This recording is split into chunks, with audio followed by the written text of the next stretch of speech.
দ্বিতীয় দফা যুক্তরাষ্ট্রের প্রেসিডেন্ট নির্বাচিত হওয়ার পর থেকে শুল্ক আরোপ নিয়ে কঠোর অবস্থান নিয়েছেন ডোনাল্ড ট্রাম্প। যুক্তরাষ্ট্রের পণ্যে অনেক বেশি শুল্ক আরোপ করে ভারত, এমনটাও জানিয়েছেন তিনি। তাই স্বাভাবিকভাবেই ধারণা করা হচ্ছিল ভারতের পণ্যেও শুল্ক বাড়াবে যুক্তরাষ্ট্র, যার ফলে প্রভাব পড়বে দুই দেশের বাণিজ্যিক সম্পর্কে। এবার এই ইস্যুতেই কথা বলেছেন ট্রাম্প।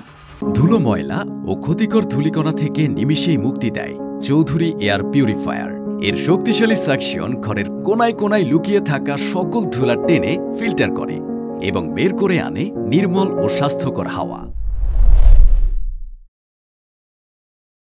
বৃহস্পতিবার ভারতের প্রধানমন্ত্রী নরেন্দ্র মোদীর সঙ্গে বৈঠকে দুদেশের অর্থনৈতিক সম্পর্কে ন্যায্যতা ও পারস্পরিক সহযোগিতার সংকল্প ব্যক্ত করেন ট্রাম্প। সেই সঙ্গে তিনি বলেন, এই সম্পর্কের ফলে যুক্তরাষ্ট্রের বাণিজ্য ঘাটতি হ্রাস পাবে এবং সম্ভবত শুল্ক বৃদ্ধি পাবে।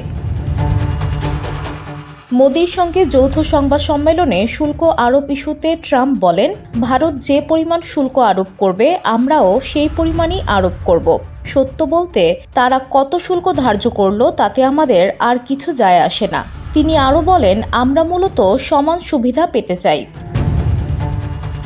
এর আগে গত মাসে মোদির সঙ্গে ফোনালাপে ট্রাম্প ন্যায্য দ্বিপাক্ষিক বাণিজ্য সম্পর্ক এগিয়ে নিয়ে যাওয়ার আহ্বান জানিয়েছিলেন। সেই সঙ্গে ভারতকে অনেক বড় শুল্ক আরোপকারী দেশগুলোর তালিকাভুক্ত করেছিলেন। ট্রাম্পের এমন কথার পর যুক্তরাষ্ট্রের সাথে বাণিজ্য উত্তেজনা এড়াতে কাজ করছে নয়াদিল্লি। এই মাসের শুরুতে তারা ঘোষণা দেয় তারা এমন কিছু পণ্যের ওপর আমদানি শুল্ক কমাবে যা আমেরিকার রপ্তানিকারকদের জন্য লাভবান হবে, যেমন উচ্চ মূল্যের মোটরসাইকেল ও গাড়ি। মোদি বরাবরের মতোই ট্রাম্পের প্রশংসা করেন। সেই সঙ্গে ট্রাম্পের জনপ্রিয় উক্তি মেক আমেরিকা গ্রেট এগেইন বা মেগা-এর প্রতিধ্বনি তুলে বলেন, মেক ইন্ডিয়া গ্রেট এগেইন বা মেগা অর্জন করতে তিনিও প্রতিশ্রুতিবদ্ধ। মালয়েশিয়ান প্রযুক্তিতে তৈরি অত্যাধুনিক cleaning machine modern vacuum cleaner যে কোনো ধরনের ধুলো ময়লাকে পরিষ্কার করে ঘরকে করে তুলুন চকচকে ও আকর্ষণীয়। Modem, brand of luxury. এছাড়াও ট্রাম্প তার বক্তব্যে মোদির প্রশংসা করে বলেন, ভারতের সাথে যুক্তরাষ্ট্রের সম্পর্ক এখন যে কোনো সময়ের চেয়ে ভালো। VOD Bangla news desk.